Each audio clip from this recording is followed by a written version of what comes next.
Hi, in this video I'm going to show you how to split the screen on ACER Predator 17.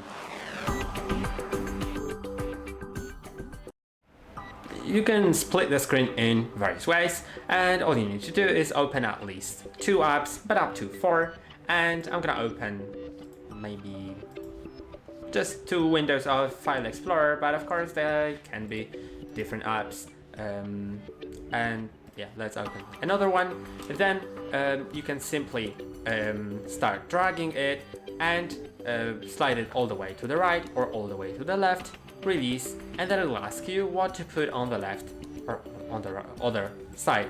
If you want to put it in a corner, you can also do that by sliding it to a corner, releasing, and it's also there. Then if I open another window of like anything, honestly, then I can also put it in a corner. They're not as easily resizable here. In Windows 11 it's a bit easier, but this laptop only supports Windows 10, so you need to do that manually for each of the windows, and that's basically it. That's all for today. Don't forget to like and subscribe. See you next time.